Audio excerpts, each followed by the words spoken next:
Voici une synthèse partielle du TP du cycle 1 qui portait sur la station Iris, c'est-à-dire la station de distribution d'eau sous pression. Alors pour commencer, la première question du TP, elle portait sur les grandeurs caractéristiques de ce procédé. La grandeur réglée, eh bien, ce sera la pression en aval. On effectue une régulation de pression. L'objectif est d'irriguer différentes zones à pression constante, de façon à ce que la surface irriguée soit toujours la même, quel que soit le nombre de zones irriguées. Pour obtenir ce résultat, on dispose de deux grandeurs réglantes. C'est un petit peu particulier. Ces grandeurs réglantes, eh bien, c'est la vitesse de la pompe P2, qui va donc moduler le débit de cette pompe. Et puis c'est la marche, ou l'arrêt, bien sûr, de P1, qui va permettre d'obtenir un débit, ou pas de débit, pour cette pompe P1. Finalement, ce sont les deux débits des pompes P1 et P2 qui constituent la grandeur réglante. Les grandeurs observées, je citerai ici uniquement la pression en aval ainsi que le débit, ce sont les deux grandeurs auxquelles on s'est plus particulièrement intéressé dans ce TP, mais il y en a d'autres, la pression en amont, la vitesse de la pompe, etc. Enfin, les perturbations, eh bien ici, les perturbations, elles sont constituées par le débit consommé par les zones irriguées. Et très concrètement, eh bien, on aura à notre disposition 5 électrovannes que l'on va pouvoir manipuler de façon à moduler ce débit comme on le souhaite.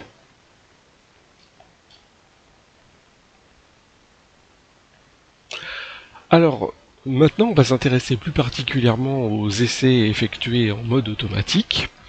Ce sont les seuls que je vais commenter à partir de maintenant. Alors le premier essai en mode automatique, c'était un essai à consigne constante. La constante avait été fixée à 4 bars. Alors il faut remarquer à ce propos que on a une précision assez médiocre pour régler ces 4 bars. On se sert d'un potentiomètre. Et puis, ce que l'on effectue comme manipulation, c'est d'augmenter le nombre de zones irriguées en partant de 1 jusqu'à 5, donc en augmentant, puis en diminuant le nombre de zones irriguées. Alors voici le tableau des mesures, on retrouve donc en vert le nombre d'arroseurs mis en service, le nombre de zones irriguées, la pression aval ainsi que le débit, et puis deux éléments qui vont nous permettre d'appréhender plus particulièrement le fonctionnement obtenu, la vitesse de la pompe à vitesse variable, et le fonctionnement ou non de la pompe à vitesse fixe. Alors j'ai ajouté un élément de calcul en rouge, c'est l'écart entre la pression souhaitée, donc 4 bars, et la pression effectivement obtenue. La relation est fournie, donc c'est un calcul d'écart relatif qui permet d'évaluer la différence exprimée en pourcentage entre ces deux valeurs. Donc la valeur de référence, qui est les 4 bars, qui sont les 4 bars qui ont été affichés, et puis la valeur mesurée.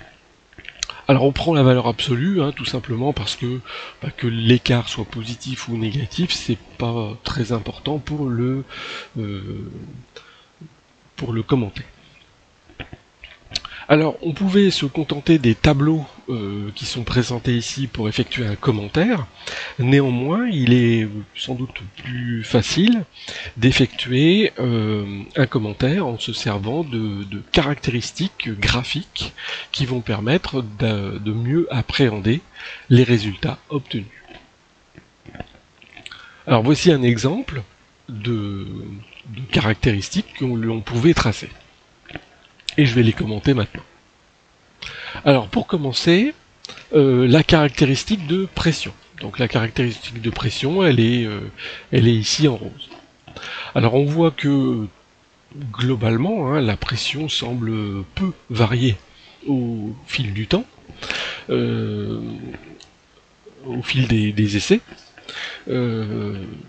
Alors c'est rassurant, hein, parce que c'est l'objectif recherché. Le système, il est censé effectuer une régulation de pression. Et bien il semble à première vue que cet objectif soit effectivement atteint.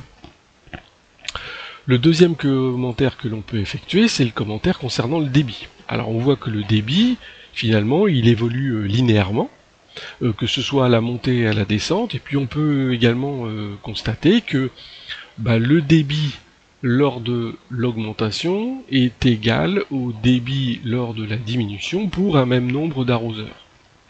Finalement, qu'est-ce que ça signifie? Tout simplement que le débit, il est proportionnel au nombre d'arroseurs.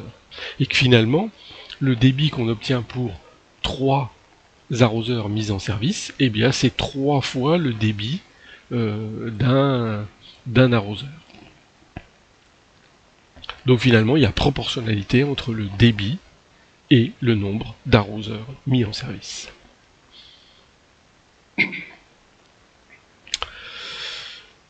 La caractéristique de vitesse et de fonctionnement de la pompe. Alors, qu'est-ce qu'on va observer plusieurs choses selon la situation dans laquelle on se trouve. Dans un premier temps, si on s'intéresse à la première partie du graphique qui serait située entre un arroseur mis en service et 4 arroseurs mis en service, c'est-à-dire cette zone-là ici en jaune. Dans cette première partie du fonctionnement, le débit augmente, et pour augmenter ce débit, eh bien on ne compte que sur la vitesse de la pompe. C'est en augmentant cette vitesse de pompe qu'on obtient un débit de plus en plus important. Deuxième zone, c'est celle qu'on va avoir ici. Dans ce deuxième temps, le débit continue à augmenter puisqu'on passe de 4 à 5 arroseurs, mais la pompe à vitesse variable n'est plus suffisante pour fournir ce débit. En effet, on est quasiment au maximum du fonctionnement de la pompe à vitesse variable. Alors la solution, eh bien, elle est toute simple. Pour obtenir un débit suffisant, on va démarrer la pompe à vitesse fixe, ce qui va apporter un débit plus important. Et pour compenser, eh bien, on va diminuer la vitesse de la pompe à vitesse variable, de façon à obtenir le débit souhaité. Troisième phase de fonctionnement. Cette fois-ci, le nombre d'arroseurs diminue, et donc le débit doit donc diminuer. Comme la pompe a été mise en fonctionnement, il serait ridicule de l'arrêter tout de suite, autant se servir de son apport. Et donc dans cette troisième partie, eh bien, on va conserver la pompe à vitesse fixe et on va diminuer la vitesse de la pompe à vitesse variable. Enfin, dernière situation, cette fois-ci le débit est très faible et il est plus nécessaire d'avoir la pompe à vitesse fixe qui fonctionne, il faut donc l'arrêter. Et bien évidemment, pour compenser l'arrêt de la pompe à vitesse fixe, eh bien, il faut réaugmenter la vitesse de la pompe à vitesse variable. Et on peut remarquer que ces deux vitesses ici, eh bien, elles sont finalement très très proches de ce que l'on avait au départ. C'est assez symétrique. Donc voilà tout ce qu'on peut lire sur ce fonctionnement. Alors, avant d'aller plus loin, une petite chose à ne pas faire, c'est à vouloir représenter l'allure de la pression avec une échelle agrandie. Voici ici l'allure de la pression, ce sont les mêmes mesures de pression que précédemment, mais ici, l'échelle verticale, elle est très resserrée. En fait, on a zoomé sur la pression. Alors, il faut faire attention, hein, parce que si on commente cette caractéristique de cette manière, eh bien, on peut avoir l'impression qu'il y a des fortes variations de pression selon le point de fonctionnement. Mais remarquez, hein, que les évolutions, les valeurs maximales et minimales de pression, eh bien, elles sont très très proches de la pression de référence, c'est-à-dire 4 bars. D'où l'intérêt de faire ce calcul d'écart que j'ai présenté tout à l'heure, où on se rend compte que l'erreur entre la pression souhaitée et la pression obtenue est en gros au maximum de 2,5%. Ce qui fait que si on intègre les erreurs de mesure de l'appareil de mesure, eh bien, on peut pratiquement négliger ces écarts de valeur.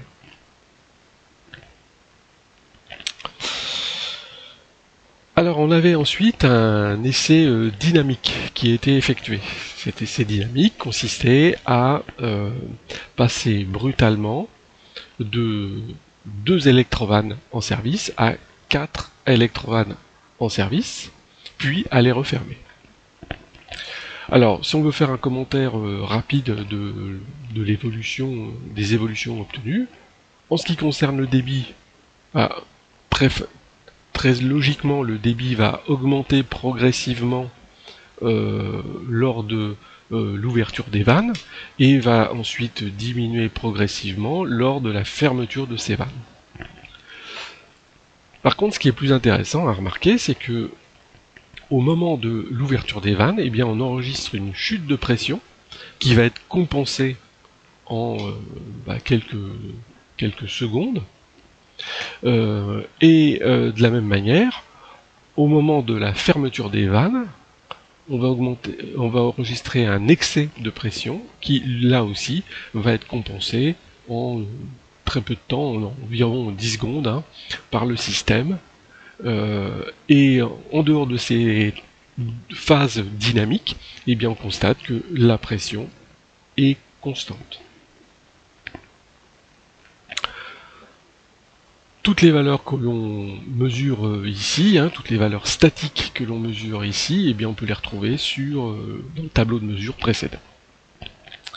Un deuxième essai, cette fois-ci, où l'on passe de 2 à 5 électrovannes. Alors là, la remarque que l'on peut faire, elle doit être un petit peu plus fine que précédemment. En effet, quand on passe de 2 électrovannes à 5 électrovannes, il y a un événement supplémentaire qui se produit, c'est le démarrage de la pompe, ou bien l'arrêt de la pompe supplémentaire. Et donc ce démarrage et cet arrêt de la pompe, hein, il se traduit par, dans un premier temps, une diminution de la pression, comme précédemment, puis un excès de pression à cause du démarrage de la pompe, avant qu'on ne rétablisse la valeur correcte de la pression. Et puis on va obtenir le phénomène inverse dans le cas contraire, un excès de pression qui est assez marqué avant que la pompe ne s'arrête, ce qui permet de diminuer la pression, et là encore on enregistre un écart important qui va être compensé par la suite. Le phénomène, hein, lors de l'arrêt ici, il dure une vingtaine de secondes environ. Deuxième essai, c'est l'essai à consigne variable. Alors cette fois-ci, le paramètre que l'on va changer, c'est la consigne. On va la faire passer de 1 à 7 bars, puis de 7 bars à 1 bar. Et puis on va observer les différents paramètres, les mêmes que précédemment: pression, débit, vitesse de la pompe à vitesse variable, fonctionnement de la pompe à vitesse fixe. Alors je n'ai pas fait de calcul d'erreur cette fois-ci. Alors en effet, la précision des résultats n'est pas correctement observable ici. On n'a pas d'éléments qui nous permettent d'être sûr, hein, que lorsqu'on affiche 1 bar sur le potentiomètre, eh bien on a effectivement une consigne d'1 bar. Il faudrait examiner l'électronique qui est derrière. Donc je n'ai pas fait ce calcul d'erreur, on peut juste constater que pour les petites pressions, eh bien on a un écart assez important entre la consigne et ce qu'on a souhaité, hein, surtout pour donc une pression de 1 bar, et que plus la pression est élevée, moins cet écart va être flagrant.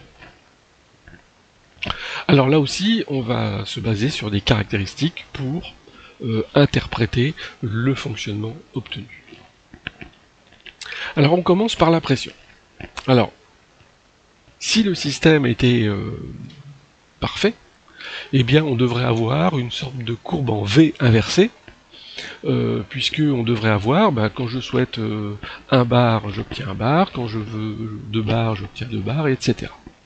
Alors, on a des écarts entre la valeur souhaitée et la valeur obtenue, mais on remarque aussi que au-delà de la demande de 5 bars, eh bien, le système n'est pas capable de fournir la pression souhaitée. En effet, lorsqu'on demande 5 bars, on obtient 5 bars. Lorsqu'on demande 4 bars, on obtient 4 bars. Par contre, si on demande 6 bars ou 7 bars, on ne dépasse pas 5,5 bars environ.